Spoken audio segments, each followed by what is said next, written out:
The Curse of the Trucks. Opening, the cop story. It was past midnight. The street was silent. Only the sound of crickets and the distant hum of Lagos traffic. Inspector there stood in the shadows outside the mansion of Chief Alade. His heart was beating fast, but his face was calm. Behind him, his men waited. Nervous. Guns ready. There whispered, "Tonight, this man's power ends." He raised his hand. The gates crashed open. And as they pushed inside the mansion, I knew. This was the night the whole truth about Chief Alade would be revealed. And I, Joseph, I was there. I saw it all. Flashback, the businessman. Chief Alade. The name everybody knew. He started small. One lorry. Carrying cement bags. A humble trader. But soon, he became a great businessman. Warehouses. Trucks. Drivers. Contracts everywhere. People said, "Chief is a blessing to our town." He paid school fees. He shared food during festivals. He dressed well. Spoke gently. But what we did not know was that behind his wealth was darkness. The secret society. They said Chief traveled to Lagos for a business trip. But when he came back, he was different. His eyes looked colder. His wealth doubled overnight. His trucks multiplied. His houses became palaces. Whispers began. He has joined a secret cult. And the covenant was clear. For his money to grow. For his life to be longer. He must crush the dreams of the young. We laughed at the rumors. Until the accidents began. The trucks of death. The first was near the university. A truck swerved. 3 students died. The second was at the Polytechnic gate. Another truck. Another crash. More students gone. And then another. And another. Each time, Chief's wealth grew.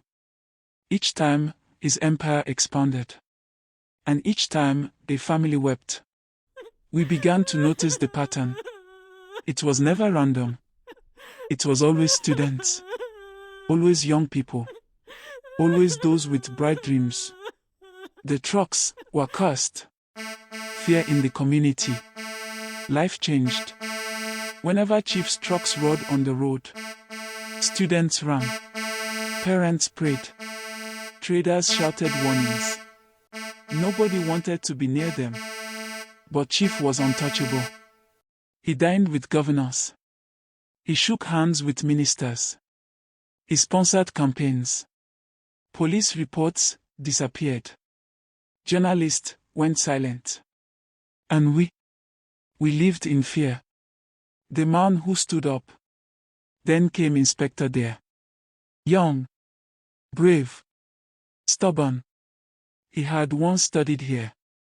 He knew our pain. His best friend had been crushed by one of Chief's trucks. People told him, "There, leave it. You cannot fight Chief. He will crush you like the rest." But Dare said, "If no one fights, then who will?" He began to dig. Old accident files. Witness reports. Families' cries. He connected the dots. Every tragedy led back to Chief. They're in danger. But truth is dangerous. Chief's men followed him. They threatened him. They offered him bribes. One night, Dare's car was chased on the highway. Another night, his office was set on fire. But he survived. And he said, "If I die, I die for the truth." The people began to believe him. They signed his petitions. They gave him strength. And finally, the government had no choice. The night raid. That is how I found myself outside Chief's mansion. The crowd was waiting. Silent. Afraid. The police stormed inside. We waited. Minutes felt like hours. Then, they came out. And what they carried made us shiver. Shrines built from broken number plates. Tires soaked in blood. Charms tied to miniature trucks. And journals. Not of profits. Not of business. But of names. The names of the dead. The dates of the accidents. And the money Chief gained after each one. It was no longer rumor. It was truth. The fall of Chief. They dragged Chief Alade out. Handcuffs on his wrist. The crowd roared. Some shouted in anger. Some cried in relief. Others fell to their knees, thanking God. The man who once walked like a king was now a prisoner. His secret was out. His empire finished. The lesson. Today, whenever I see a school, whenever I see students laughing, carrying books, dreaming of the future, I remember those who never made it home. Chief taught us something dark. Not every rich man is blessed. Some are cursed. Not every business is clean. Some are built on blood. I was there when Chief rose. I was there when he fell. And I will never forget the curse of the trucks.